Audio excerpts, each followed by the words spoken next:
وقل رب زدني علما. Alors, aujourd'hui aussi, on a un vers très très important encore. Un dars très très muhim. Soyez concentrés, soyez attentifs, Inch'Allah. قال الشيخ رحمه الله وهم الذين ملأ الإله قلوبهم بوداده ومحبة الرحمن. Le cheikh il a dit, et ils sont ceux dont les cœurs, ces gens-là qui ont emprunté le chemin du paradis, qu'Allah il a agréé, qu'Allah fasse qu'on soit parmi eux, ce sont des gens dont leur cœur est rempli par Allah. C'est-à-dire, il est rempli par son affection et par l'amour du Tout-Puissant, du Miséricordieux, qui est Allah subhanahu wa ta'ala. Je répète, il a dit وَهُمُ الَّذِينَ مَلَأَ الْإِلَهُ قُلُوبَهُم, et ils sont ceux dont les cœurs furent remplis par Allah de son affection et de l'amour du Tout-Puissant, du Tout Miséricordieux. Aujourd'hui, c'est ce dars-là qu'on va voir. Al-Mahabbatu, un dars très très important.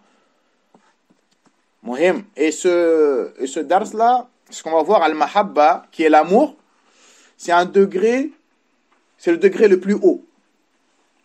Ce degré-là, qui est le degré de l'amour, on va expliquer, il est encore plus élevé que la crainte et l'espoir.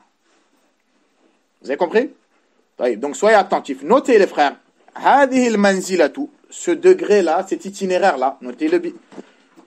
هي أصل المنازل, c'est la base de tous les autres degrés. C'est ça la base. Ce qu'on va voir, l'amour. L'amour, c'est la base de tous les autres itinéraires, de tous les autres degrés. Hein? L'amour, ce degré-là qu'on va voir aujourd'hui, c'est la base de tous les autres degrés.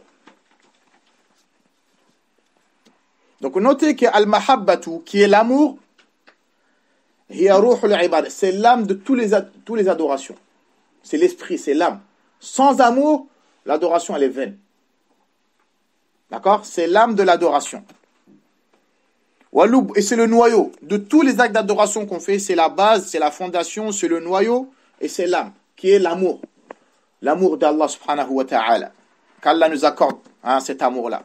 Un dars très très important. Taïb. Maintenant, avant de rentrer dans les détails, ma ma'ana al-mahabba, qu'est-ce que ça veut dire l'amour? Aimer Allah, qu'est-ce que ça veut dire? Notez. C'est-à-dire le fait, c'est l'attachement du cœur à l'être aimé. C'est ça qu'on appelle al-mahabbatu. Ta'alluqul qalbi bil mahboubi. L'attachement du cœur à l'être aimé. Quand on dit aimer Allah, c'est-à-dire que ton cœur il soit attaché à Allah subhanahu wa ta'ala. وَلُزُومُ الْحُبِّ لِلْقَلْبِ, et que cet amour-là, elle soit constant. C'est pas tu l'aimes aujourd'hui, demain tu l'aimes pas. Là. Cet amour-là, il faut qu'il soit constant. Cet amour-là, c'est un amour constant. وَهِيَ تَقْتَدِي, et cet amour-là, elle exige de toi, si tu aimes réellement Allah, cet amour-là exige de toi al-inkifafu amma yatkara, de te détacher de tout ce qu'Allah il refuse, de tout ce qu'Allah il n'aime pas, tu t'éloignes de tout ce qu'il n'aime pas.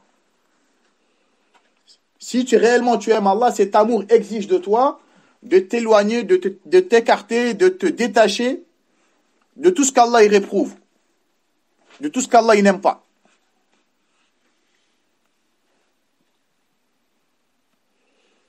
C'est bon, je vais pas trop vite.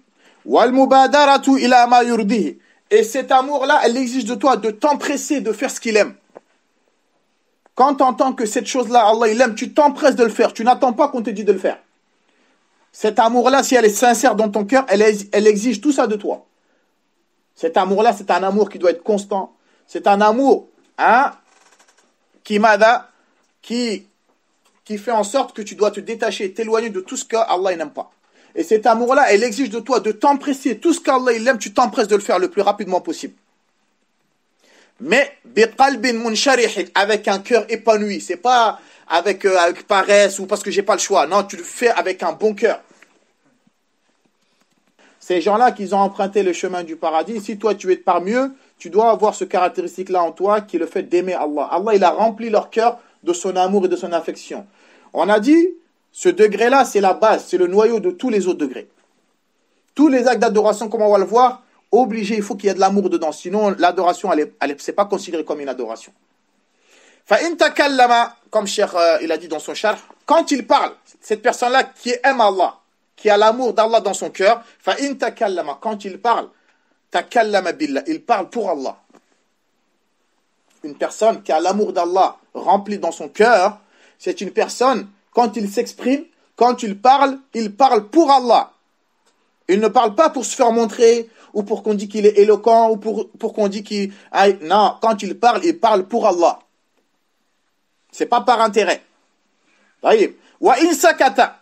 Et quand il se tait, lillah, c'est pour Allah qu'il se tait aussi. C'est pas parce qu'il a peur de la personne, ou parce que... Non, quand il se tait, c'est pour Allah aussi qu'il se tait. Quand il parle, c'est pour Allah qu'il parle. Quand il se tait, c'est pour Allah qu'il se tait. Wa in taharraka.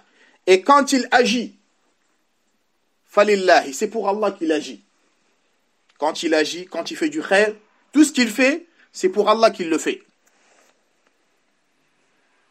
Wa in sakana falahu. Et quand il s'abstient, soit de choses haram, ou de dire des paroles blessantes, ou quand il s'abstient aussi, comme je l'ai dit tout à l'heure, c'est pas par cœur, c'est pas par peur ou crainte de d'autres personnes, mais c'est pour Allah aussi.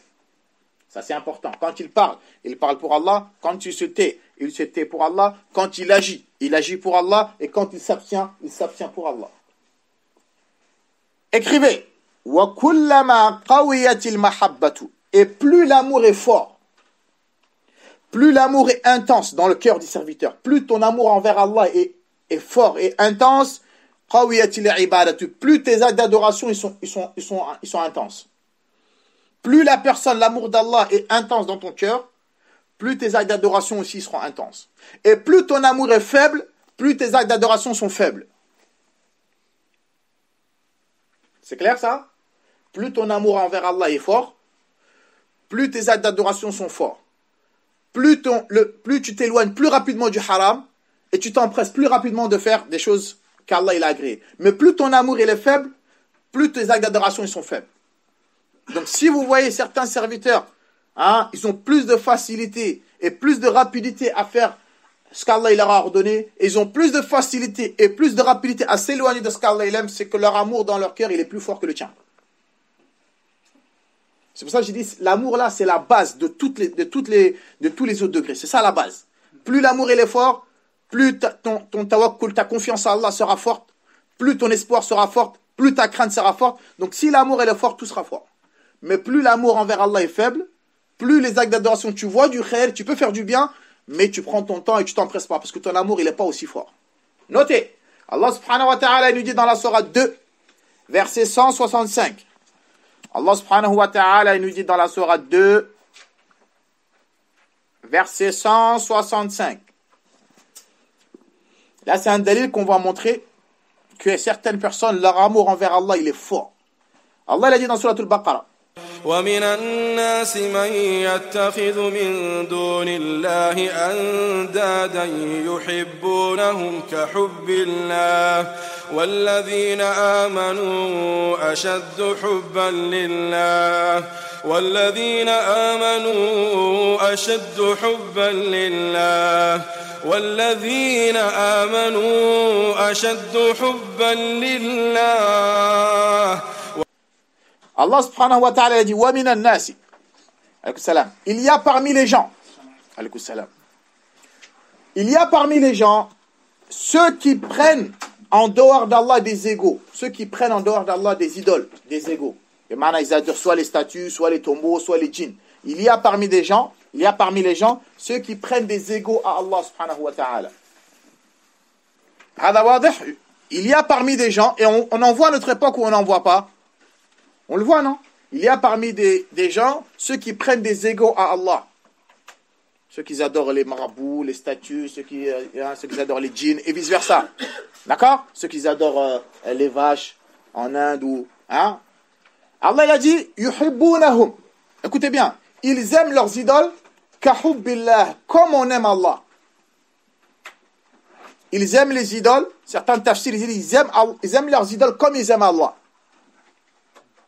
Ils aiment leurs idoles comme ils aiment Allah. Mais regardez bien ce qu'Allah il a dit. Walladhina amanu. Mais ceux qui ont la foi, réellement, les vrais croyants, ashaddu hubban lillah, eux, leur amour envers Allah est encore plus fort que leur amour à eux envers leurs idoles. Ils aiment leurs idoles comme ils aiment Allah. Mais ceux qui ont la foi, eux, leur amour envers Allah est encore plus intense et plus fort que leur amour à eux envers leurs idoles. Vous avez compris ça, voilà. Et ça, on le voit, nous, dans nos bleds, mathalan. Il y a certaines personnes, je vous l'avais déjà dit, je le répète, tellement ils aiment leur marabout, c'est même quand ils jurent, il n'ose pas jurer sur son marabout et mentir. Il n'ose pas. Wallahi. Mais il peut jurer sur Allah et il ment. C'est normal, c'est rien, c'est pas grave pour lui. Mais tu lui dis, jure sur ton marabout, là, à ce moment-là, il se tait. Tellement il l'aime, soi-disant, hein, et tellement il a peur de lui. Ça existe, hein, les frères. Donc Allah, il a dit, mais ceux qui ont la foi, eux, leur amour envers Allah est encore plus fort. Il y en a certains chez nous, quand ils arrivent face à leur marabout pour leur montrer qu'ils les aiment, ils se mettent à quatre pattes, comme un chien. Vous voyez le chien comme il se met à quatre pattes quand le marabout il est assis là-bas, quand il rentre là, il se met à quatre pattes jusqu'à ses pieds, il embrasse ses pieds et retourne. Vous avez compris ça? Mais Allah, il a dit ceux qui ont la foi, qu'Allah fasse qu'on soit parmi eux. Eux, leur amour envers Allah est encore plus fort. Est-ce que c'est clair jusqu'à là? Donc, comme je vous l'ai dit, l'amour, c'est la base. L'amour d'Allah, bien sûr, c'est la base de toute chose. Notez encore. L'amour d'Allah, subhanahu wa ta'ala, tadfa'u al-'abdu, il pousse le serviteur, ila taqarrubu ilayh. L'amour d'Allah, ça pousse le serviteur d'essayer de se rapprocher le plus possible de l'être aimé d'Allah. Quand tu aimes Allah, tu fais tout pour essayer de te rapprocher de lui le plus possible. L'amour d'Allah subhanahu wa ta'ala te pousse à te rapprocher de lui. En faisant de bonnes œuvres, bien sûr. Wa mudafan. Et si on ajoute ça, qui est l'amour, il a le manzilatayn sabiqatayn, aux 2 degrés qu'on a vu la semaine dernière, c'était quoi? La crainte et l'espoir. Si on rajoute l'amour à la crainte et l'espoir, huma, comme les savants disent, arkanu ta'abbud, ce sont les 3 piliers de tous les actes d'adoration. Donc notez les frères, comme les savants ils ont dit, fa arkanul ta'abbud, les piliers de l'adoration al-qalbiyya du cœur, les piliers de l'adoration du cœur, thalathatun, il y en a 3. Les piliers de l'adoration du cœur, il y en a 3. Al-mahabbatu, l'amour, qui est le plus haut, degré le plus haut. Al-raja, l'espoir, wal-khawf, et la crainte. Wala budda min hadhihi thalath. Et il est obligatoire, ces 3-là, ils sont obligatoires. Il n'y en a pas un qui peut manquer. Les 3-là, ils sont obligatoires pour que l'acte d'adoration, faddal. Hein? Ces 3 piliers-là, alaykoum salam, l'amour, l'espoir et la crainte, ces 3-là, ils sont obligatoires. Mithal, je vous donne un exemple. On fait la salade pour ces 3 choses-là. Parce qu'on aime Allah. Parce qu'on espère Allah qu'en priant, il va nous faire entrer au paradis. Mais on prie aussi par crainte d'Allah. Si on ne prie pas, il va nous faire entrer en enfer. C'est par les 3 là. Tous les actes d'adoration. Le jeûne, le ramadan, le hajj, tout ce que tu veux après. Si on adore Allah, c'est par les 3 là. Parce que tu l'aimes. Parce que tu espères la récompense. Mais parce que tu crains que si tu ne le fais pas, il va te châtier. Tous les actes d'adoration, ça tourne autour de ces 3 choses-là. C'est clair, Salman? T'es sûr maintenant? Sofiane? Kamel? Si on te pose la question, pourquoi tu pries? Pourquoi tu fais la salade? Pourquoi tu relis les liens de parenté? Pourquoi tu t'éloignes du haram? Pourquoi tu fais ci? Tu dis, à cause de 3 choses. Parce que Allah, on l'aime, subhanahu wa ta'ala. On a dit, quand on l'aime, on fait ce qu'il nous a recommandé, non? Quand tu aimes quelqu'un, tu fais ce qu'il aime, non? Quand tu aimes quelqu'un, tu t'éloignes de ce qu'il n'aime pas, non? Et on l'adore parce qu'on espère qu'il va nous épargner, on espère qu'il va nous récompenser. Et on l'adore parce qu'on craint que si on se détourne de son adoration, il va nous châtier. C'est tout. Quand tu dis Alhamdulillahi Rabbil Alamin, ça montre l'amour. Ça, c'est l'amour, là. Tu remercies Allah subhanahu wa ta'ala. Tu remercies pas quelqu'un que tu n'aimes pas. Allez, ça kadalik. Quand tu dis Alhamdulillahi Rabbil Alamin, ça, c'est l'amour, ça. Certes. Ensuite, tu dis Ar-Rahman Ar-Rahim. Là, c'est l'espoir. Le miséricordieux, le très miséricordieux. Maliki Yawmiddin, là c'est la crainte, ça va être lui le roi du jour de la résurrection. C'est lui qui va juger, c'est lui qui sera, et sa sentence, elle sera irrévocable. Ça montre la peur. Vous êtes d'accord avec moi? Maintenant, par ces trois-là, qu'est-ce qui se passe? Iyyaka na'bud, on t'adore. Vous avez compris ou pas? Par l'amour, par la crainte et par l'espoir, Iyyaka na'bud, on t'adore seul, toi seul. Vous avez compris? Le Coran, on le lit à Jama'a, mais il faut savoir ce qu'on lit. Il faut le méditer. Alhamdulillahi Rabbil Alamin, par amour. Ar-Rahman Ar-Rahim, par l'espoir.